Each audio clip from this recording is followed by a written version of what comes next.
यीशु मसीह के नाम से सबको जय मसीह की। आज का वचन है प्रकाशित वाक्य उसका 11 अध्याय 18 वचन। जातियों ने क्रोध किया पर तेरा प्रकोप आ पड़ा और वह समय आ पहुंचा है कि मरे हुओं का न्याय किया जाए और तेरे दास भविष्यद्वक्ताओं और पवित्र लोगों को और उन छोटे बड़ों को जो तेरे नाम से डरते हैं बदला दिया जाए और पृथ्वी के बिगाड़ने वाले नष्ट किए जाएं। इस बहुमूल्य वचन में हम 2 लाइन मनन करने वाले हैं, जो कि जातियों ने क्रोध किया पर तेरा प्रकोप आ पड़ा और वह समय आ पहुंचा है कि मरे हुओं का न्याय किया जाए। मेरे प्रियो, इस अध्याय में स्वर्ग में जो संभव हो रहा है या होने वाला है, उस विषय को परमेश्वर प्रभु यीशु मसीह के चेला का नाम यूहन्ना, उसको प्रकाश दिया गया। वह जो है होने वाला सारे संभव को दर्शन में देखा, स्वर्ग को देखा, स्वर्ग में क्या क्या हो रहा है और क्या क्या होने वाला है, सब कुछ उन्होंने देखा और परमेश्वर प्रभु यीशु के हुकुम के द्वारा, उस हुकुम के अनुसार यह किताब लिखा हुआ है। मेरे प्रियो, यहाँ पर और इससे पहले जो वचन था इस अध्यायों में, इस किताब में 11 अध्याय से पहले भी शुरू से लेके जब हम पढ़ेंगे तो 7 मुहरें प्रभु यीशु मसीह को दिया जाते हैं। हर एक मुहर को जब खोलते हैं तो हर एक विपत्ति आ पड़ती है। इस धरती में विपत्तियां, न्याय आ पड़ता है और उसके बाद 7 तुरही फूंकी जाती है। वह स्वर्गदूतों के द्वारा फूंकी जाती है। हर एक तुरही के द्वारा बहुत सारे विपत्तियां इस पृथ्वी में आ पड़ेंगे, जो कि परमेश्वर के खिलाफ जो शैतानी लोग हैं उनके खिलाफ वो विपत्तियां आ पड़ेंगी। लेकिन परमेश्वर के लोग जो है इस विपत्ति से अलग किए जाते हैं, बच जाते हैं, क्योंकि तो परमेश्वर के लोग हैं। जरूर जो 7 वर्ष जो है बहुत ही पीड़ाएं होंगे, जो आने वाला आखिरी समयों में, उस समय परमेश्वर के लोग जो है सताए जाएंगे। उसमें जो विश्वास योग्य जन रहते हैं वह इस विपत्तियों से बचेंगे। उनके माथे पे परमेश्वर के मुहर लगाया जाएगा और जो भी जन परमेश्वर के लिए मरते हैं उनका भी न्याय किया जाएगा।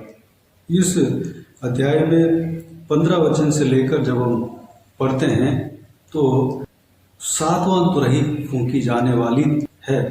उस 7वां तुरही को जब फूंका जाएगा वह सारा विपत्ति का अंत हो जाएगा। और 15 वचन में जब हम देखते हैं परमेश्वर का राज्य इस धरती में आने वाली है, परमेश्वर युगानुयुग राज्य करेंगे। उस तुरही फूंकने के बाद परमेश्वर प्रभु यीशु इस धरती में राज्य करेंगे और शैतान का राज्य जो है हट जाएगा, बिल्कुल भी नहीं रहेगा और 1000 साल का राज्य होगा। उसके बाद नया आकाश, नया पृथ्वी इस धरती में उतर आएंगे। वो जो है, अगर उस टॉपिक में जाएंगे तो और समय लगेंगे। उस 7वां तुरही फूंकने के बाद जो मरे हुए हैं उनका भी न्याय किया जाएगा। जो परमेश्वर में मरते हैं, जो विश्वास में मरते हैं, अपने दौड़ को जो परमेश्वर के वचन के अनुसार पूरा करते हैं, उनका भी प्रतिफल मिलने वाला है और न्याय मिलने वाला है। और परमेश्वर के बातों को जो नहीं माना, परमेश्वर के सुसमाचार को जो ग्रहण नहीं किया, वो लोग जब मरते हैं उनका भी परमेश्वर न्याय करेगा। मेरे प्रियो, कुछ लोग समझते हैं कि इस धरती में इंसान मरने के बाद सब कुछ खत्म हो गया और उसके बाद उसको कोई पूछने वाला नहीं, इस तरह सोचते हैं। लेकिन परमेश्वर का वचन कहते हैं, मेरे प्रियो, आप जो इस धरती में कर्म कर रहे हैं उसका प्रतिफल आपके मरने के बाद भी ज़रूर मिलेगा। इस धरती में जो भी आप कर रहे हैं, इस धरती में परमेश्वर आपके जो काम बुरा है, हद से ज़्यादा हो गया है, तो उस पाप के वजह से आप दंड इसी धरती में भी भुगतेंगे। और इसके बाद जो आप मरने के बाद जब न्याय का समय आने वाला है, उस न्याय के समय में भी आपको उस काम का प्रतिफल मिलेगा। वह जो है बहुत ही भयानक होगा। अगर आप प्रभु यीशु में जीते हैं, कई सारे कष्ट को, निंदा को, जो परेशानियों को प्रभु यीशु के लिए सहते हैं, प्रभु यीशु आपके जीवन में जो इच्छा रखा है, योजना रखा है, उसके अनुसार चलते हैं। चाहे कुछ भी हो जाए, प्रभु यीशु का बात को मानते हैं और प्रभु यीशु में आप मरते हैं। मरने से पहले आपके काम का प्रतिफल आपको मिलेगा। मरने के बाद भी परमेश्वर आपके काम का प्रतिफल ज़रूर देगा। परमेश्वर प्रभु यीशु सारे विषयों का न्याय करेगा। जो मरे हुए हैं उनको भी न्याय किया जाएगा। प्रभु का आगमन का अगर देरी हो, हमारे मौत से पहले प्रभु का आगमन अगर आ जाए, तो हम जो परमेश्वर के जन हैं उठा लिए जाएंगे। जो चुने हुए लोग हैं उठा लिए जाएंगे। जो बचे हुए लोग हैं जो विपत्ति के समय में प्रवेश करेंगे, जो 7 साल जो है बहुत कठिन समय आने वाला है, उस समय में प्रवेश होंगे। उसमें जो विश्वास योग्य रहता है, चुने हुए लोग रहते हैं और विश्वास में स्थिर रहते हैं, वो लोग, कुछ लोग परमेश्वर के लिए घात किए जाएंगे, क्योंकि शैतान का राज्य इस धरती में आने वाला है। यानी कि शैतान को ये राज्य कुछ समय के लिए सौंपा जाएगा। उस समय परमेश्वर के लोगों में से कई लोगों को घात किया जाएगा, लेकिन उनका भी परमेश्वर न्याय करेगा। जो परमेश्वर के लिए घात किया गया है, उनका भी परमेश्वर न्याय करेगा। जो बचे हुए हैं, परमेश्वर में विश्वास में बना रहा है, पूरे 7 साल परमेश्वर में विश्वास में बना रहा, उनका भी परमेश्वर न्याय करेगा। जो परमेश्वर में मरा है, उनका भी परमेश्वर न्याय करेगा। उनका बदला परमेश्वर लेगा। परमेश्वर वफादार है, ईमानदार है, विश्वास योग्य है। मेरे प्रियो, अगर आप परमेश्वर के लिए दुख उठा रहे हैं, परमेश्वर के लिए, परमेश्वर के व्यवस्था के अनुसार चलने में आपके जीवन में दुख है, तकलीफ है, तो चिंता ना कीजिए।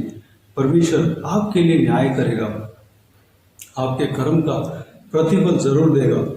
परमेश्वर का वचन कहता है, जो कोई भी जन मेरे नाम के लिए अपने माता पिता, बच्चे, पत्नी या घर जो भी छोड़ देते हैं, वह इस धरती में जीते जीते 100 गुना जो भी छोड़ा है, पत्नी के अलावा जो भी छोड़ा है, 100 गुना वह वापस पाएगा और अनंत जीवन में भी उसको जगह मिलेगा, अनंत जीवन भी वह पाएगा। अगर परमेश्वर के खिलाफ जाएंगे तो इस धरती में भी हमें उपद्रव आएगा और मरने के बाद भी हमें जो अनंत मृत्यु हमारे साथ होगा और हम अनंत जीवन में प्रवेश नहीं कर पाएंगे। मेरे प्रियो, हमें प्रभु यीशु मसीह के आज्ञा के अनुसार चलना ही भला है। प्रभु यीशु मसीह के पीछे जब हम चलते हैं, कठिनाई आएगी, मुश्किलें आएंगे, आपको परेशान किए जाएंगे जो लोगों के द्वारा, लेकिन आप मिटेंगे नहीं, आप नाश ना होंगे। परमेश्वर प्रभु यीशु हमेशा आपके साथ रहेंगे। जो सर्वशक्तिमान है, परमेश्वर है, राजाओं का राजा है, आपके साथ रहेगा। हमेशा आपको जीत हासिल होगा, आपको कोई बुराई नहीं होगा। आप जिएंगे, इस धरती में भी जिएंगे, और प्रभु के आगमन अगर देरी हो तो मरने के बाद भी आप जिएंगे। कहाँ जिएंगे? प्रभु यीशु मसीह के साथ आप जिएंगे। नया आकाश, नया धरती जो बनने वाली है, उसमें आप प्रवेश करेंगे। आप स्पेशल लोग हैं, आप विशेष लोग हैं, आप परमेश्वर के लिए चुने हुए हैं। जो 1000 साल परमेश्वर प्रभु यीशु राज्य करने वाला है, उसमें आप जिएंगे। प्रभु यीशु मसीह के साथ आप रहेंगे। मरने के बाद भी प्रभु यीशु आपको इस्तेमाल कर सकता है, हमेशा आपको स्तुति आराधना करा सकता है।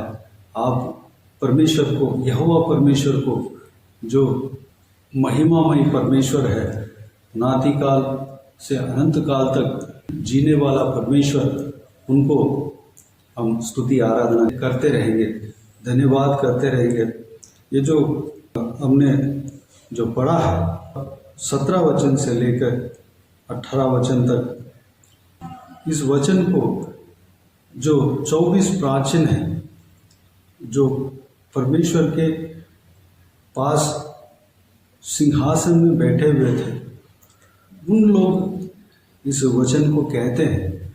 इस वचनों को कहकर परमेश्वर को स्तुति आराधना करते हैं।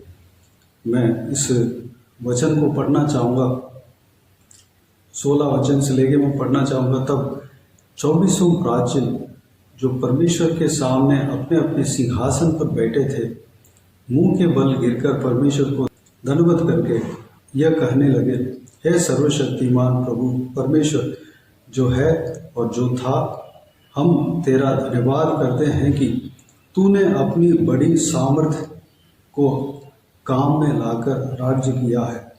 जातियों ने क्रोध किया, पर तेरा प्रकोप आ पड़ा, और वह समय आ पहुंचा है कि मरे हुओं का न्याय किया जाए, और तेरे दास भविष्यद्वक्ताओं और पवित्र लोगों को और उन छोटे बड़ों को जो तेरे नाम से डरते हैं बदला दिया जाए, और पृथ्वी के बिगाड़ने वाले नष्ट किए जाएं। मेरे प्रियो, ये वचन को जो कहकर परमेश्वर को जो लोग आराधना करते हैं, जो कि उनके बारे में परमेश्वर का वचन कहता है कि 24 प्राचीन जो परमेश्वर के सामने अपने अपने सिंहासन में बैठे हुए हैं, वो लोग कौन हैं? इस धरती में परमेश्वर के लिए जीने वाला इंसान थे, परमेश्वर के द्वारा चुने हुए लोग थे, परमेश्वर के खास थे, परमेश्वर के विश्वास योग्य व्यक्ति थे। वो लोग परमेश्वर के साथ बैठे हुए हैं। मेरे प्रियो, हमें परमेश्वर के हाथों से मुकुट पाना है, परमेश्वर के साथ रहना है। बाकी लोग कहाँ हैं? बाकी लोग परमेश्वर के सामने हाथ में ढालियों के लेकर उसको हिलाते हुए परमेश्वर को स्तुति आराधना करते रहते हैं। इस बात को भी हम इस किताबों में हम देख सकते हैं। हम उधर रहेंगे या कहीं भी परमेश्वर हमें रखेंगे, हमारे कर्म के अनुसार हमें वहाँ पर रखेंगे, यानी कि ऊपर जगह पे रखना या सिंहासन में बैठाना या स्तुति आराधना कराना या स्वर्गदूतों की तरह हमें इस्तेमाल करना, वो सब परमेश्वर के हाथ में है। हम जो भी हम परमेश्वर के लिए इस धरती में कार्य करते हैं, उसके मुताबिक वह काम जो है हमारे लिए सौंपा जाएगा, वो जगह जो है तय किया जाएगा। वहाँ पर कोई भी जगह मिले, वहाँ पर आनंद ही आनंद है, मगन ही मगन है, वहाँ पर खुशी है, हमेशा खुशी छाया रहेगा, कोई दुख नहीं रहेगा, कोई परेशानी नहीं रहेगी, कोई आंसू नहीं रहेगा। मेरे प्रियो, उस महिमामय जगह में प्रवेश होने के लिए हमें इस जीव काल में आपके उम्र जो भी हो उससे पहले जैसे भी जिए हों, आगे आने वाला समय में बचे हुए कालों में परमेश्वर प्रभु यीशु मसीह के बाता हुआ काम को करें।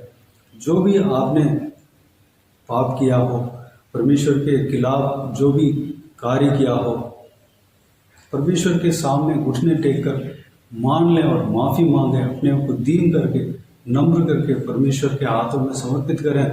परमेश्वर हमें माफ़ करने के लिए तैयार है और जो आने वाला समय में इस वक्त से, इस समय के बाद परमेश्वर जो कहते हैं उसके अनुसार चले। परमेश्वर आपको अपरंपार आशीष देगा। आइए हम प्रार्थना में जाएं। प्यारे पिता दयालु परमेश्वर, आपको धन्यवाद देता हूँ आज के इस आपके बहुमूल्य वचन में जो भी हमने मनन किया, सारी बातों के लिए आपको धन्यवाद देता हूँ परमेश्वर। हालेलुया। हम इस बहुमूल्य वचन, आपके जो वचन इसमें लिखा हुआ है पिता, उस वचन में न्याय के बारे में लिखा हुआ है पिता। हम बुरे लोग बनकर परमेश्वर आपके खिलाफ हम जीकर इस दुनिया में अपने मन के अनुसार जीकर हम दंड को भुगतना ना पाए, बल्कि परमेश्वर चाहे जो कुछ भी हो जाए, जो कुछ भी उपद्रव हमारे जीवन में आ जाए, हम आपके बाता हुआ काम को हम करने पाए, क्योंकि उसी में हमारा भलाई है, उसी में जीवन है परमेश्वर, उसी में आशीष है पिता। जब हम आपके पीछे चलते हैं, आपके वचन के अनुसार जब हम चलते हैं, तो परमेश्वर इस धरती में हम उसका प्रतिफल पाते हैं। हमें आप न्याय करते हैं, हमारे परमेश्वर कर्म का प्रतिफल आप देते हैं, हमें आशीष देते हैं, हमारे मार्ग को विस्तार करते हैं। और मरने के बाद भी अगर आपके आगमन का देरी अगर हो, अगर हम मर जाते हैं तो मरने के बाद भी उसका प्रतिफल हमें मिलेगा परमेश्वर। अगर आप आते हैं तो हम उठा लिए जाएंगे। आपको धन्यवाद परमेश्वर।